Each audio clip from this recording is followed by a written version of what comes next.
The Ethics in Psychology podcast is created by my dad, Dr. John Gavazzi, a psychologist. The podcast deals with issues related to psychology, ethics, philosophy, and morality. He is going to interview people so that listeners can become better psychologists. Please enjoy this podcast. Always do the right thing. That's it? That's it. I got it. I'm gone. Welcome to the Ethics in Psychology podcast. I am your host, Dr. John Gavazzi, psychologist, and this is episode number 25, the assessment, management, and treatment of suicidal patients.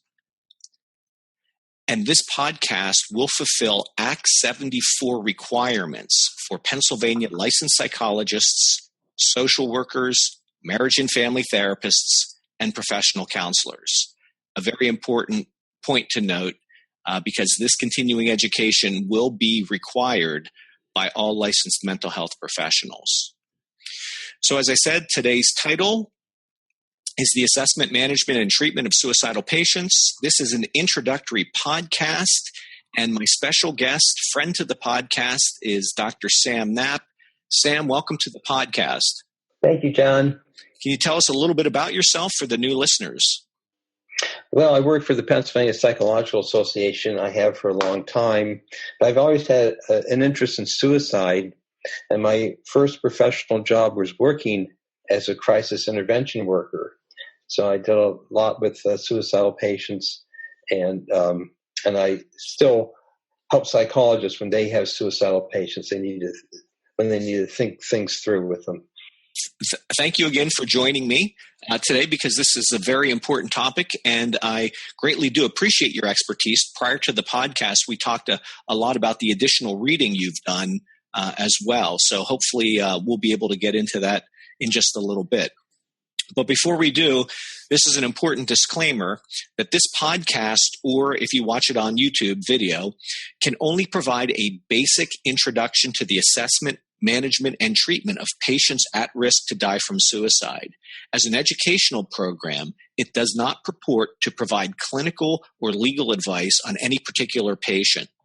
Participants with concerns about the assessment, management, or treatment of any particular patient are urged to seek clinical and or legal advice.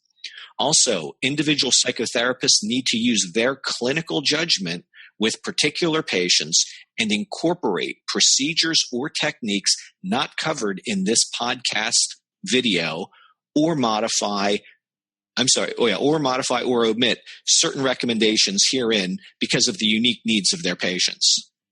So again, this is an introductory podcast. It's not meant to cover absolutely everything.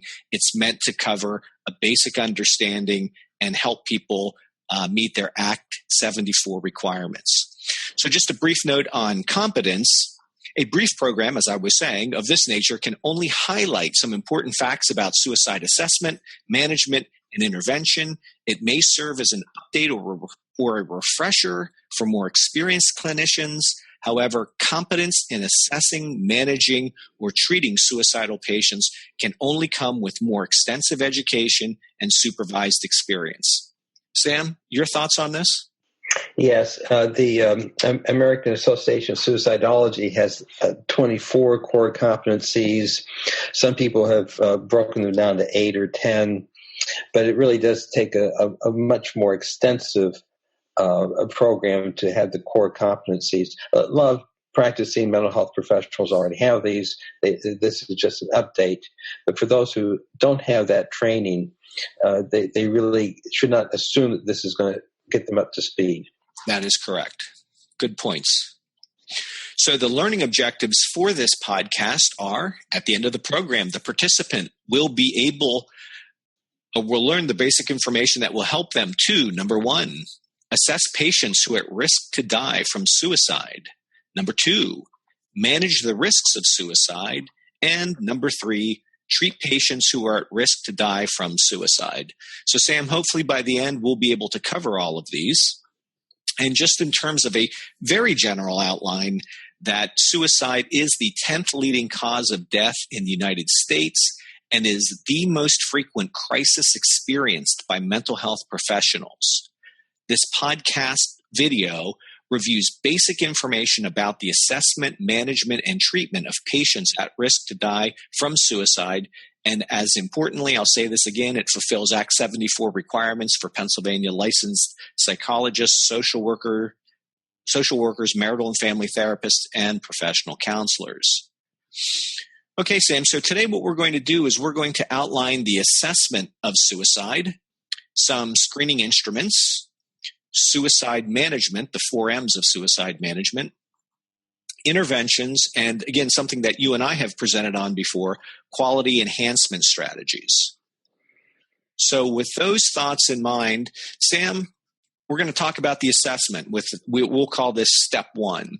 So one thing that's very important for mental health professionals to do is to ask about suicidal thoughts, plans, and intentions. Yes, and I think, a lot of psychologists, when they see a patient, they have the patient fill out some kind of form ahead of time, and that form can include a written question about suicidal thoughts. But in addition, it's always, I would always recommend asking that question, do you have thoughts about suicide? And ask it early in the session, because if they are thinking about suicide, that's going to direct the nature of your whole interview. If they say they don't think about the suicide, fine, you go on to other things. If they say they don't think about suicide, but they look very bad, they have a great deal of stress, they have high risk factors, then I think it's worth bringing it up again. Revisit the idea later. And then you follow that up with other questions. What's the intensity, frequency, duration of these suicidal thoughts? Do you have plans about how you would kill yourself? If they do have plans, you ask them about, how would you go about doing it? And plans that are more detailed are more frightening. So if a person says, well, I think I'll probably take pills, okay, that's one plan. But if they say, I have 3 bottles of Tylenol in my top drawer, and I would do it on a Tuesday because that's when no one's at home, and I would do it in my bedroom, and I would do it, make a milkshake and do it that way. That specificity raises a great deal of concern. And then the other, you asked about past suicide attempts as well. So with the past suicide attempts, how recently was it? It's a big deal. If it's the more recent, the more troublesome it is. If it's long back past in the history, like 20 years ago, it's probably not that much of a factor. The lethality of the attempt is important. The more serious the means, the greater the risk to the patient. Right. And I think one of the things that we have here on the slide is that one of the myths about suicide is that just because you ask about suicide does not increase the risk that someone's actually going to do it. So I think maybe some mental health professionals may still believe in this myth. And it's about as logical as saying a person's going to develop migraine headaches because a neurologist asked them if they have migraine headaches. But I think some of your points that you made are also very important. And I think that the 2 pieces that I want to emphasize with what you shared so far is that, right, the lethality, the degree of lethality is very important in terms of past suicide attempts, plus the specificity. Because, again, those are the things that I typically look for as well when I'm assessing someone or monitoring someone, is looking at those 2 data points, because I think those are very crucial in terms of the assessment and then, as we'll get into later, the monitoring portion. And a big portion of patients will not admit to having suicidal thoughts. And so there's a certain art that goes into staging the interview in a way that makes them feel more comfortable. Of course, one of the major things is being non-judgmental, calm, dealing with the patients. And if a patient denies suicide and they have no high risk factors, fine, you go on. But if they have a lot of risk factors or an enormous amount of emotional stress and they deny it the first time, you can ask them a question again. You can normalize the issue, such as asking, a lot of people in your situation with all these stresses going on sometimes have thoughts about suicide. Does that happen to you? That's a way to phrase things so it's more normalizing the experience. Right. You can also ask about passive thoughts about death. Like, do you think you'd be better off if you were dead? Did you ever wake up? Did you ever go to sleep at night and say, gee, I hope I don't wake up in the morning? So those passive questions are important to ask as well. On the slide here, about 4% will report suicidal ideation in the past. About 1/3 of those will report a suicidal plan. And the general consensus is that patients will underreport suicidal ideation and they will underreport suicidal plans. So we need to be very careful in our interviewing that we're thorough enough about it. Now, one author I read said you need to ask 3 times. I think that's too many. Right, especially if it's the first session, I think. Yeah. The majority of patients aren't going to have suicidal ideation, and you don't want to spend your whole time talking about it when it's really not what they're presenting problem. Right. But you do need to recognize that patients will underreport that. Shame, embarrassment, fear of confidentiality is going to be broken, fear that they'll be sent to a psychiatric hospital. Those are some of the things that will motivate them to underreport. Right. And sometimes even in the informed consent, at least that I give to people, is that if, and they read this ahead of time, that if they are, if they're suicidal, I think that's how my form says it. It's very general. If they're suicidal with some plan or intent, I may need to breach confidentiality in order to keep them safe. So I think that's something also that, as part of your own informed consent process, that's probably good to get out before you start the evaluation so that people understand what's going on. Yes. And of course, the reality is that breaching confidentiality without the patient's consent or hospitalizations without their consent are extremely rare. And most of the time you can assure patients that that this is something that will not be done, is not usually done. It's done only rarely. And the emphasis is on their cooperation. It's the most important element of the interviewing process. Oh, right. Absolutely. And hopefully, right, people can, when they not only give their patients the written informed consent, and again, in Pennsylvania, it's not required that you give them written informed consent.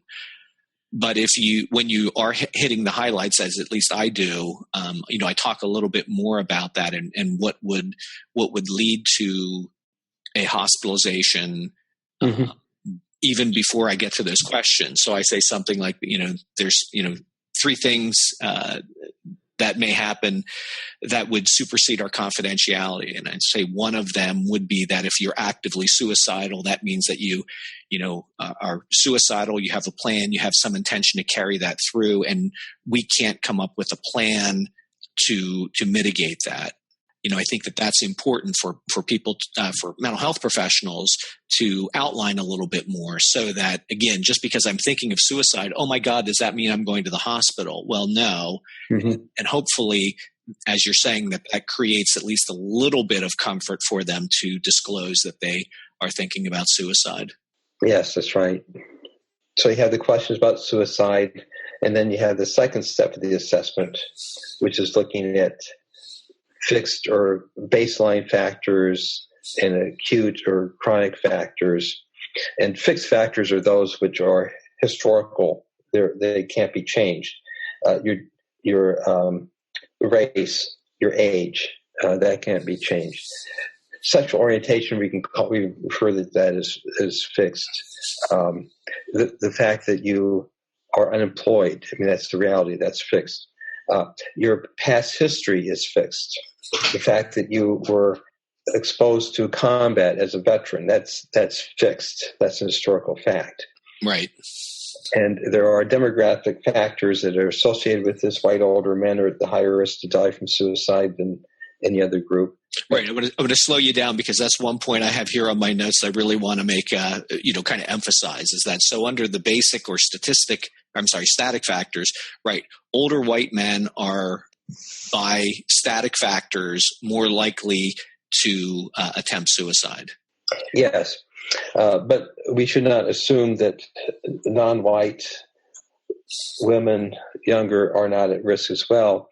And race is interesting because with high school students, we find now that the difference between black boys and white boys as far as suicidal ideation or plans is very minor. So the race difference might be a cohort effect. It might not apply for younger people. Right. And what about gender, Sam? Men die more than women do. Women attempt more than men do. Men usually attempt have more lethal means. Okay. Well, let's move on to sexual orientation. Yes, sexual minorities are more likely to die from suicide.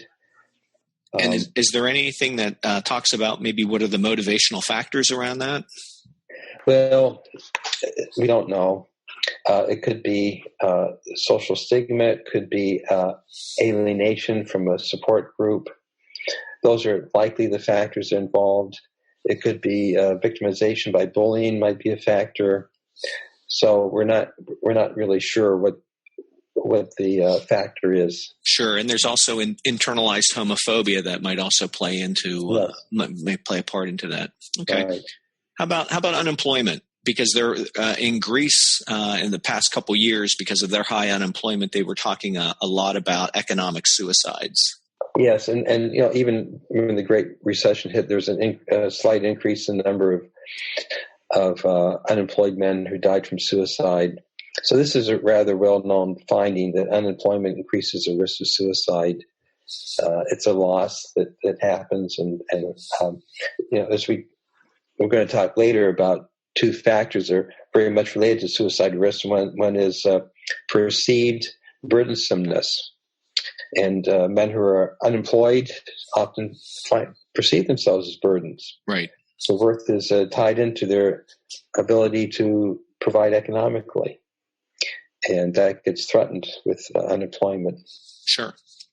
Lack of access to health care. I think this one's pretty obvious. If you don't have access to mental health care, whether it's through a primary care physician or a specialist, that you are more likely to probably die by suicide because you're not getting care. It would be the same thing like any other significant health issue, like if you had heart disease and you didn't have access to health care. Yeah, right. Okay, so why is substance abuse then, Sam, a static factor? Any history of a mental illness or substance abuse is a static factor, and here we come to the issue of the relationship between static and acute factors. And historically, having substance abuse is a fact; it's a static factor, but currently abusing substance is an acute factor, and mental illness is having a mental illness is a static factor, but the current feelings, turmoil, emotional turmoil, that's an acute factor. Among mental illnesses, there's some mental illnesses where a risk of suicide is highest: bipolar, anorexia, eating disorders, major depression, but combinations of them get to be extremely lethal, especially with substance abuse. A person who comes into treatment with major depression, statistically, they're at a higher risk to have suicidal thoughts. But the vast majority of them will not. So a lot of false positives. But if you combine major depression with substance abuse, then the risk increases a great deal. And if you add 2 or more or 3 or more diagnoses together, then the risk increases even more. The substance abuse component in terms of impulse control and more, I don't want to say accidental, but I will say accidental overdoses or accidental suicide completions, because if you're not really thinking things through clearly, if you are under the influence of a substance, that seems like it would be a larger risk factor. A substantial minority of patients, persons who die from suicide, have some level of substances, usually alcohol, at the time. And the relationship, it's probably fairly complex, and we're not exactly sure how it applies in any individual case. As you say, it could reduce inhibitions and cause someone to attempt suicide who would not do otherwise. Another scenario might be that someone who's playing suicide says, well, I need to get my courage up, therefore I'm going to start drinking. Right. So there might be several mechanisms that are happening here. But it is a cofactor that greatly potentiates the risk of suicide with people with mental illnesses. Okay, so some more acute factors would be, as we talked about already, suicidal ideation, prior attempts, and Sam, you went on and described a little bit more in terms of psychiatric history and what diagnoses perhaps to be more aware of. Recent stressors, thoughts about that in terms of an acute factor, Sam? Yeah, you mentioned one, which is unemployment. Mm-hmm. And disruptions in the social network are especially important. With adolescents, often humiliation is involved with an increased risk of suicide. Medical conditions, there's a relatively low correlation between a medical condition and a risk of suicide. For example, cancer patients don't die from suicide that much more than other people. But the initial diagnosis could be a time for elevated risk. Recently, I think it was Robin Williams who died from suicide, and the report was that he was diagnosed with Lewy body dementia. And this often happens at early stages of a diagnosis. Lack of support, and this goes to the issue of lack of social connectedness, which is very much associated with risk of suicide.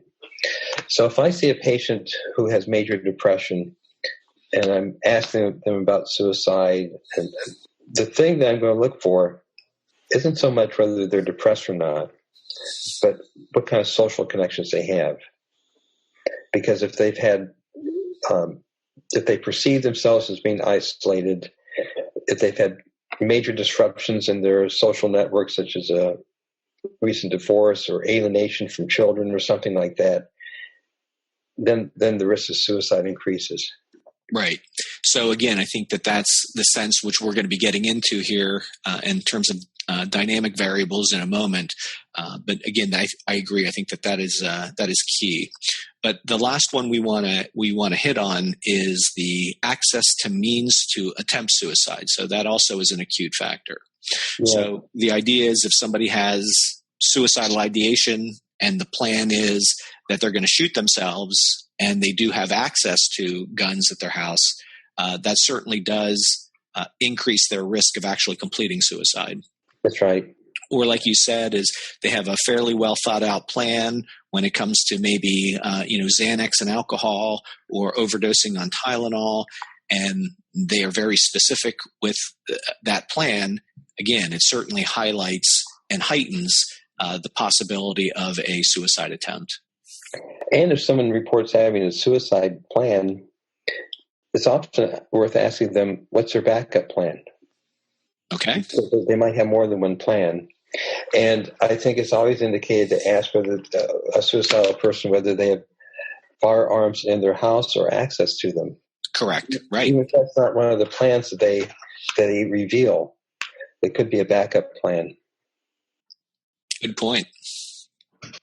All right, so let's switch over to some of these dynamic variables. And Sam, when I first started learning about these, I read the book, The Myth of Suicide by Joyner, and I think he really spells out why some of these dynamic variables are very important. So the first one is thwarted belongingness. So you want to talk a little bit about that first? Yes, being alienated from a social group, not having social connections, and being socially isolated. And, we've talked about that before, like social connectedness and so on. The second one is perceived burdensomeness, that the belief that people are better off if I'm dead. Whether people are a burden or not is one thing, but if they perceive themselves to be a burden, that's the important thing. Right. Emotional pain. Often I read studies that say, 90% of people who die from suicide have a mental illness or something along that line.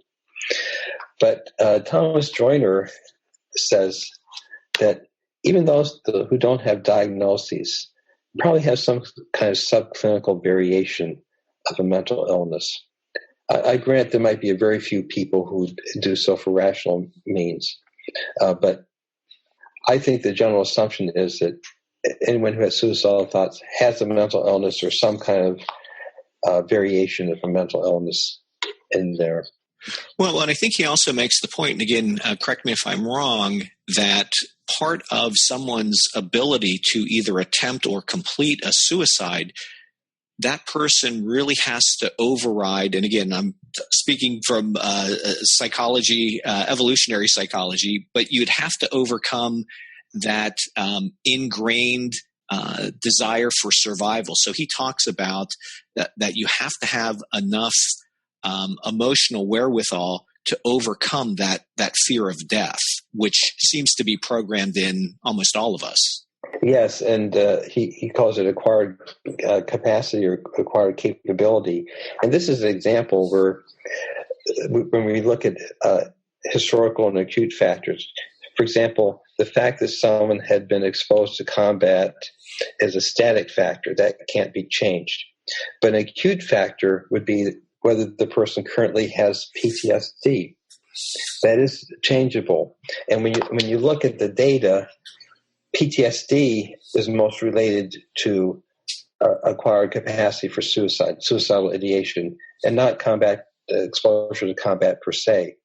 Acquired capacity, you see this in some other disorders as well. For example, we know that non-suicidal self-injury is the vast majority of people with non-suicidal self-injury do not have thoughts of suicide, but a subsection of them do. And Thomas Joyner believes that those that do have gradually habituated themselves to acts of self-destruction. Right. And statistically, those non-suicidal self-injury patients are more likely to have suicidal ideation if they have multiple, more instances of self-mutilation. They are more likely to use cutting, and they report less subjective sense of pain from the self-injury. So they've habituated themselves to inflicting pain upon themselves, and they're gradually overcoming the natural inhibition against self-destruction. Right. And that's quite a high bar, I would imagine.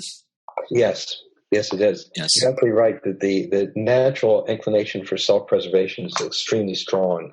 And again, that's where I think sometimes the substance abuse component comes in when you talk about disinhibition or being able to overcome that barrier, or like you said, is that maybe you have to drink a lot of alcohol to get the courage to override that deeply ingrained desire to survive.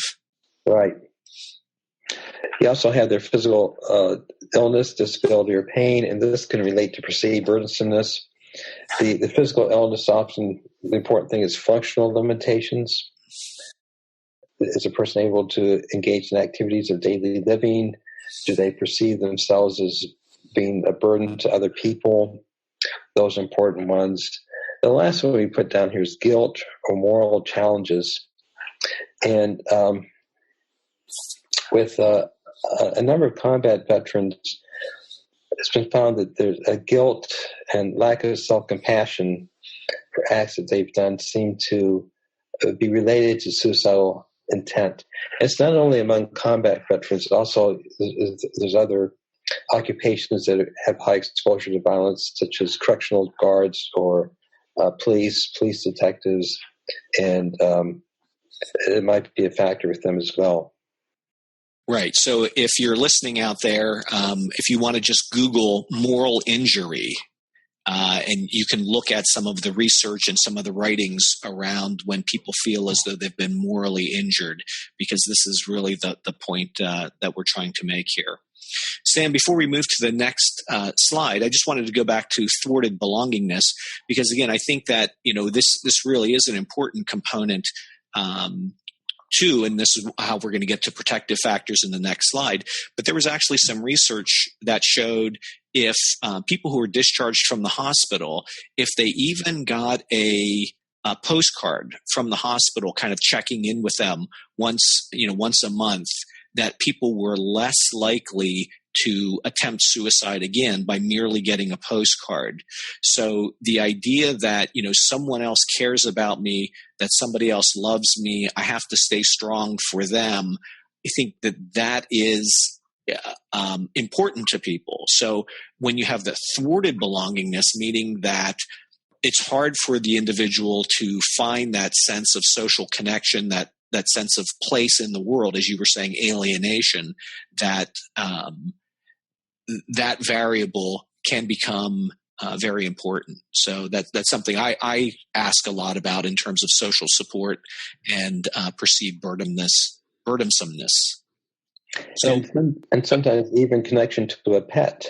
Oh, absolutely. Enough to keep people alive. Well, and even if people like I gave the postcard example, like even if people don't attend church on a regular basis, but feel a connection to the church and the church community, and this goes into religious beliefs or affiliations. So, I think that's the idea, is that they do feel a sense of connection to some other living creature. And again, I'm saying that because you were saying about pets, but they feel a sense of connection and a sense of responsibility. And here we have marriage and children, and women who have children are less likely to die from suicide than women who do not have children. Women who have 6 children almost never die from suicide. Identical twins have lower rates of suicide. So we see the social connectedness in many different ways. Right. And so when I'm even working with people who are depressed and they're isolated and they're not really high on suicidal ideation, one of the things I try to get them to do is still connect with other support groups. Whether it would be, a codependent group, or whether they're substance abusers and it's a 12-step program, a church group, a bicycle group, whatever that they have an interest, that they still have a connection with other people. Again, that's my value, and I and I try to push that. But that's part of the reason is the idea that it can be a protective factor for suicide as well as just general mental health. Yes, absolutely. Okay, so now we're already on to step 3, which is screenings. So, here's some screening instruments, and they take only a few minutes, 2 or 3 minutes, 5 minutes maybe. And the advantage of screening instruments is that sometimes they pick up things that you don't pick up in interviews, and people don't always respond the same way to a written question as they do to a verbal answer. So it's a source of information that supplements the interviewing process. Right. And I do know the first 3 scales, you can find them online. They're all free. And the Beck's suicide ideation scale is actually sold by Pearson. So the first 3 you can find online. And if you're, again, interested, please go online, check them out. As Sam said, they're very short. So we get all this information together, the interviews, the social history, the screening inventory, and now we have to figure out what to do with it. Some people say, "Oh, well, let's makes people in categories of high risk, medium risk, low risk, or some people have 4 stages: imminent, medium, high, low. I'm not real thrilled about that. I mean, if people want to do it, it's fine. But I'm not really enthusiastic about it, because sometimes with some people, you have a variable which is extraordinarily potent that cannot be picked up in a simple algorithm. It may be a factor that has overwhelming importance for them that doesn't for everyone else. So it's very idiosyncratic what these things are. Also, putting people in risk categories can give you a false sense of security, and because risk is fluid. Right. A person who's at low risk can move to high risk relatively quickly, depending on circumstances that could occur. Absolutely. And that's what I had down here as my note, is in spite of the fact that these are balancing factors, the important thing to recognize is that, patients change day to day, week to week, month to month, and certain things, as Sam, exactly as you said, may spark that level of hopelessness, that trigger that will push them more likely to a suicide attempt. That's why it's important, as we're going to be talking about here in terms of the 4 M's of management, is to keep monitoring people, even if you believe them to be a low risk at some point in the process. And I think the major problem occurs not that people don't balance risks appropriately. I think the biggest problem occurs in not getting the accurate information in the first place. So I think I feel more emphasis on the interviewing process and less on the balancing process here. Okay, good point. All right, so the 4 M's of management include motivate, means, medicate, and monitor. So we'll be taking these one at a time. Okay, so some motivation tools, Sam. So, John, what do you think of no suicide contracts? Oh my! I think you need to go to www.ethicalpsychology.com and look at the article I wrote on no suicide contracts. I think that they are probably one of the worst things you can do with a suicidal patient. Now, these, of course, differ from commitment to life agreements. No suicide contracts tells the patient that you can't do this. Right. A commitment to life contract developed collaboratively with the patient, with their input, they're driving it, gives them suggestions on what they can do. And these are suggestions that the patients develop themselves. What are your reasons for living? What kinds of things get you upset that you need to avoid? What things can you do to settle down when you're upset? And the more specific, the better. What to do if you're upset, call a friend. Okay, maybe it's better to say, call Bob, and here's Bob's phone number. Right. What to do if I'm really feeling suicidal? Call crisis? No. Call the crisis number at this, and here's the backup, and here's my psychologist's crisis number, and so on. So the more detail you get, the better. And I'm going to agree with you wholeheartedly on all of those, to the point where I made a suggestion on the listserv, and I got a lot of positive feedback for this, because this is what I do. Is if I'm working with somebody who is suicidal, I'll have them punch into their phone like CI for crisis intervention, and then put the crisis intervention number in their county in their phone, so they have ready access to it. And you can get an app. I wasn't aware of that. Yes, and it's called Virtual Hope. Virtual Hope.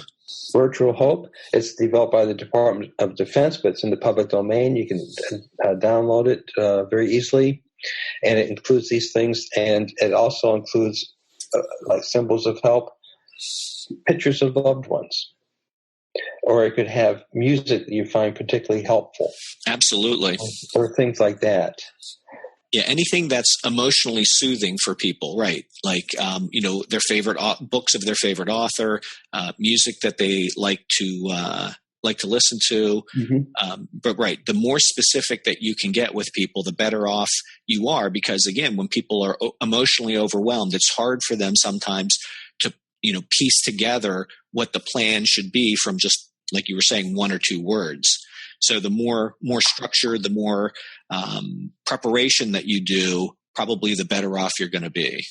And we know that pictures, visual stimuli, music can trigger associations in ways that written words can't.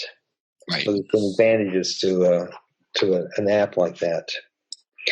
Well, then means restriction. Absolutely remove guns, medications, except away from the patients. Means substitution almost never occurs. If the myth is that, well, if you take away their guns, they'll just find another way to kill themselves, and that usually doesn't happen. And as I mentioned, sometimes very suicidal patients will have more than one plan. So maybe you took away the guns, but you never asked them about the backup plan. So it's not like they suddenly thought, oh, well, I'll do this instead. So they had a backup plan all along. You just didn't ask about it. Right. And I think we have some historical precedent that happened in the United Kingdom is back when they would have their heating done through coal gas, that there were a lot of people who completed suicide actually by, as they say, sticking their head in the oven because that coal gas contained carbon monoxide.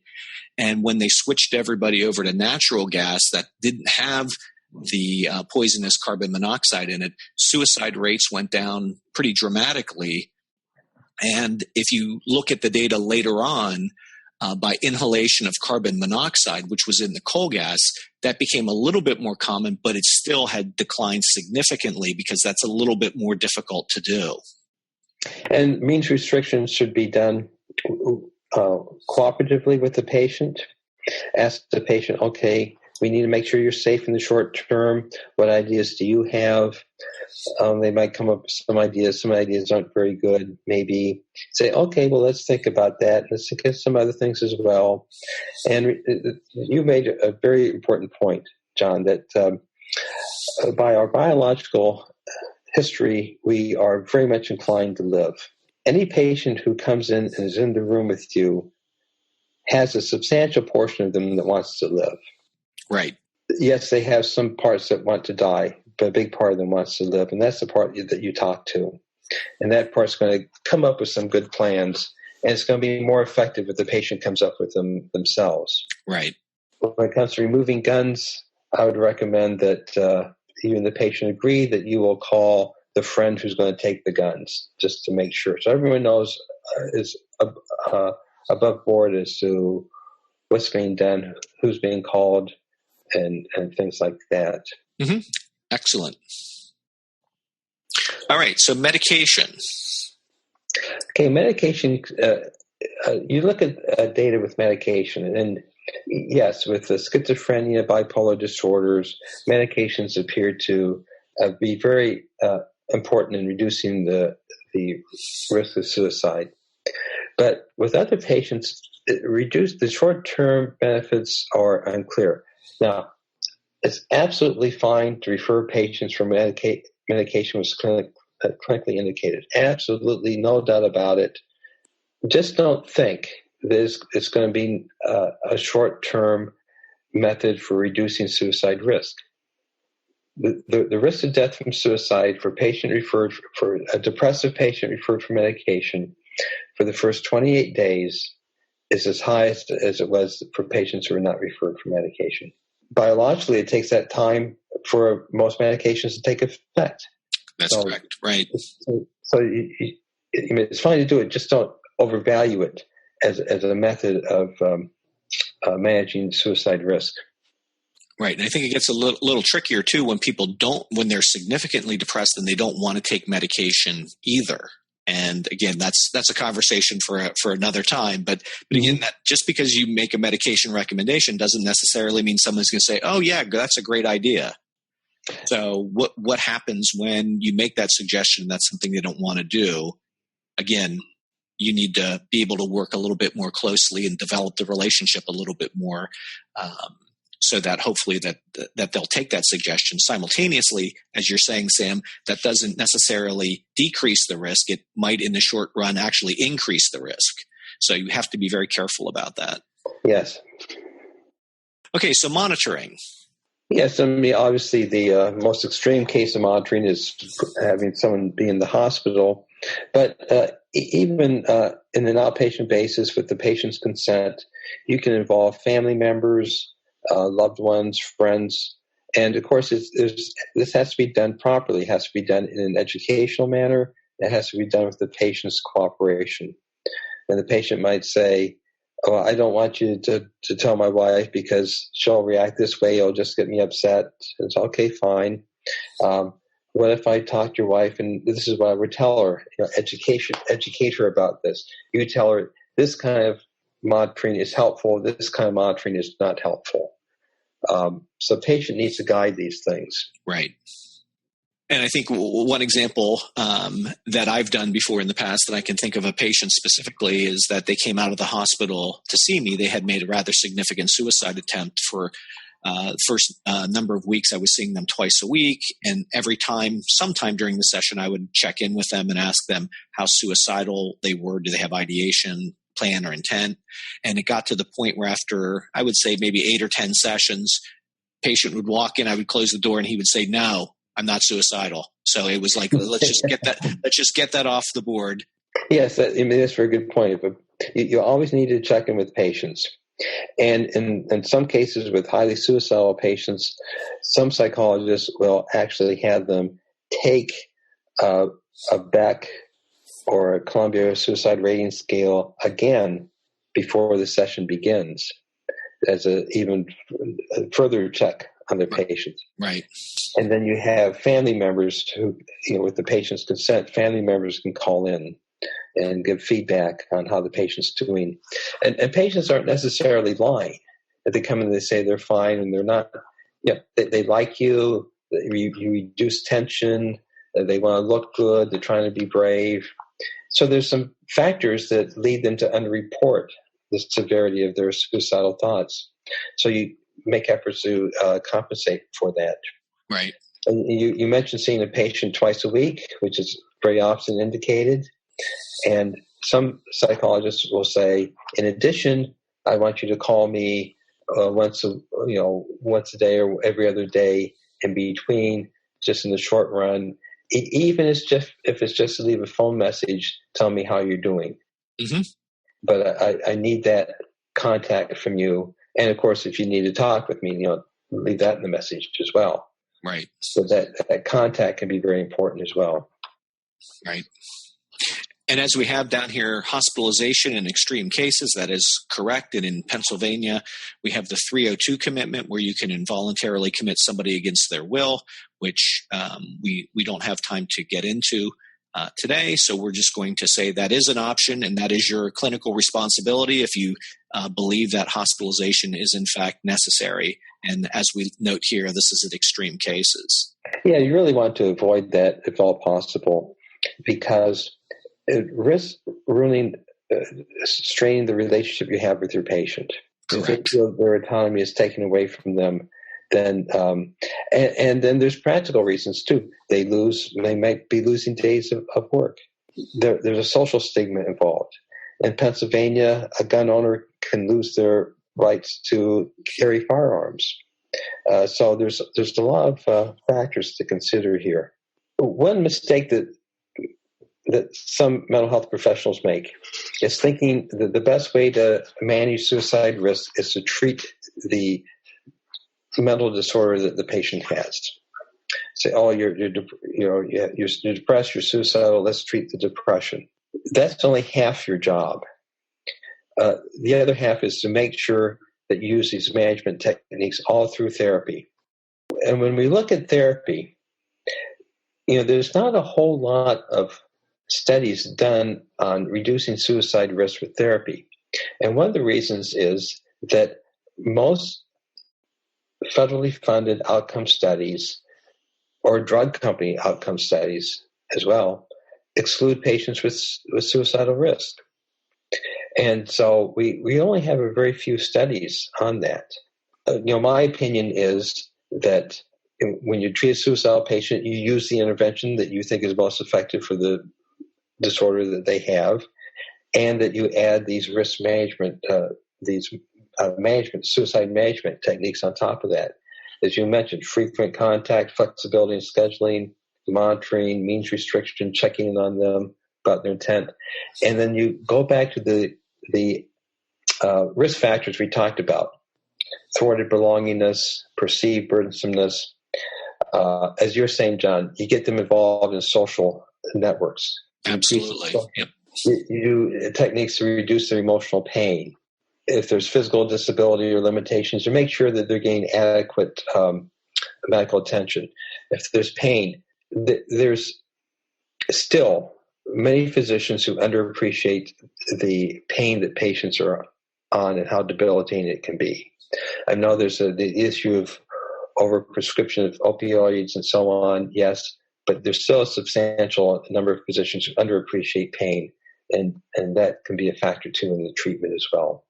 So I just want to make those comments about treatment before we move on to the quality enhancements. Well, I appreciate that. So thanks, Sam. So these are the quality enhancement strategies that Sam and I have presented on before in the past, and these are, again, much of the content thanks to Sam about this. So in terms of quality enhancing strategies, as legal risks, the possibility of treatment failure, or patient complexity increases, the greater the level of attention should be given to quality enhancing strategies. So that's the overall umbrella. But what we're going to talk about a little bit more specifically is these 4 consultation strategies in combination with suicide management. So the 4 quality enhancing strategies we're going to talk about are consultation, empowered collaboration, documentation, and redundant protections. So Sam, in terms of consultation, some thoughts? Well, you don't want to see a highly suicidal patient without checking in with somebody else sometime during the treatment of the patient. Obviously, when you're dealing with them in the immediate crisis, you don't have time for that. But unless unless things are moving along very smoothly, you do want to double check to make sure that you're providing a good quality care. Consultation can give you information about your thinking process, how you're thinking through things. Dealing with suicidal patients can be very stressful. We have your emotional reactions. And a survey by Ken Pope a number of years ago found that having a patient die from suicide was the greatest fear that therapists had. Fear of being a failure, being responsible for someone's death, fear of legal repercussions. So talking that through can be very helpful. Right. And you want to be able to reduce your own emotional turmoil. Again, making sure that you're doing everything you can. And in spite of the fact that you do everything that you possibly can, that patients, unfortunately, will still complete suicides. Yeah. And I like the terminology you use, complete suicide. The older terminology might be to have a successful suicide. Right. But we avoid that because we don't think of suicides as a success. That's right. So if you're going to do a consultation, especially with a suicidal patient, make sure you write down what your issues are in advance. Are they more technique-oriented? Are they more emotional reduction, et cetera? You need to be open and honest with the person that you're doing a consultation with. There's very, very little good will come out of a consultation that you're not being completely open and honest about, and that you'd be willing to admit to making mistakes or clinical errors. So the second one, Sam, is empowered collaboration. Yeah, as with most patients, you need to push as many of the decisions on the patient as possible. We've talked about this throughout many of these things, and developing the commitments of life agreement. Right. And how to handle means restriction, what process to go through for monitoring. All of these are going to be effective if the patient buys into them. If the patient doesn't buy into them, they have a sense that they're being imposed upon them. The patient has a sense of being bullied around, and they're not going to be that helpful. Right. And examples of a tough decision is about, talking with patients about whether to, hospitalize them or not. And if you're not going to hospitalize them and, you come up with a plan, it is a tough decision if you have a very suicidal patient and you're going to trust them not to do that. And again, I've sat in the seat and I've let patients walk out the door and thought, oh my God, I just hope that they're going to follow through with the plan is. Another example is ambivalent patients. And again, that's what you want to make sure that you don't have is ambivalent patients, because if they're ambivalent, as we talk about with empowered collaboration, they're not really necessarily buying into what the plan is. Maybe I will, maybe I won't. When you're dealing with, again, highly complex suicidal patients, you want to get as much buy-in from them as you possibly can. Okay, in terms of documentation, this is all required by insurers, the APA Ethics Code, State Board of Psychology. For other people who are non-psychologists, this is still required by insurance companies, probably your state board, as well as probably your ethics code as well. In terms of the record is really for both the patient and future treatment providers. So again, that's why you want to be documenting this information. Yeah, everything we talked about, the responses to the initial questions, the risk factors, both acute and fixed, protective factors, the suicide management techniques used, all that stuff should be in the record. Right, and make sure you write all these things out, including your decision-making steps, any consultations that you do get, as well as why you made the decisions that you made. And John, you mentioned, you asked the suicide patient about the suicidal thoughts, and that's something that you documented every time they gave you a response. Absolutely. Okay, so redundant protections. These are multiple layers of information in order to provide the highest quality of care possible. So these redundant protections would include, and Sam, you already mentioned this, doing some kind of psychological testing or screening device, discussion with another healthcare provider. So, for example, if your patient is suicidal and they're already getting medication from their primary care physician, you may want to touch base with the primary care physician to make sure everybody's on the same page. Sam, also, as you had mentioned, you can get family members involved or significant other in terms of not only helping support the patient, but in terms of means restrictions. And then finally, we talked about this already, consultation as a way to help the process. So Sam, why do we have redundant protections? Well, another redundant protection, too, is getting past treatment records. Oh, good point. Mm-hmm. And sometimes patients will say, if you ever attempted suicide before, no, okay. And then you get past treatment records, and there's something in there about ER visit and a past suicide attempt. Right. And so that can be a check as well. Right. So we have these redundant protections to avoid errors in judgment, hopefully, to obtain essential information, Sam, exactly as you're talking about, as well as to promote a greater chance of success. Yes, and we're all have the potential to misinterpret information, so we need to double check. This is ordinarily for an ordinary patient. If you get something wrong, in a couple sessions, they're going to straighten you out, and there's no harm done, and you just go on. But here, the risk for error is much less. So we need to reduce the risk of error as much as possible. Right. So in terms of a suggested checklist for ongoing treatment, in terms of patient collaboration, number one, you might want to think, does the patient think you have a good working relationship? So go ahead and ask. Do my patient and me share the same treatment goals? Again, whether they're written down or discussed, but that's something to make sure that you're doing, especially with suicidal patients. Does my patient report any progress in therapy? It's important to note that.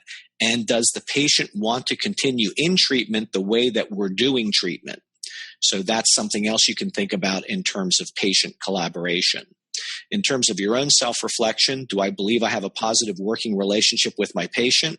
If not, why not? What can I do to improve that?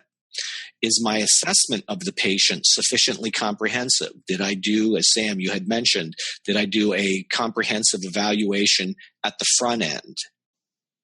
Do unresolved clinical issues impede the course of treatment? Is there something that we haven't talked about that may in some way water down or somehow lessen the strength of the therapeutic relationship? And then finally, in terms of self-reflection, have I documented what I'm doing appropriately? So, Sam, we've come to the end of a very quick hour. We're probably going to be a couple minutes over here, which is okay. So, Sam, any final words of wisdom? Well, I think the last slide you had is very important. Okay. And that's this is part of self-reflection, part of ongoing monitoring. And here we don't want to assume that everything is going well, and we do want to double check. And here we of course ask ourselves questions, but more importantly, we involve the patient in guiding the treatment. What do they think about the relationship? What do they think about the goals? What do they think about their progress? So I think this is maybe the most important slide we have. And here I went over it very quickly. You went over it sufficiently well. All right. So as I said before, Sam, I want to say thank you very much for being a part of the podcast, and thank you for generating as much content of this that you have. So if you are completing this course for CE credit so that you get Act 174, make sure you go to the Pennsylvania Psychological Association's website. It's www.papsy.org, and go to the continuing education link, and you can scroll down and find the course. On both the podcast page and my website pages, I will have direct links to those. So if you're listening to this on an iPhone or an Android device, make sure that you're looking to see where the links are to get the proper evaluation forms. So with all those things in mind, thanks again for listening. Sam, thanks a lot for participating. Thank you, Don. And until the next time, do the right thing.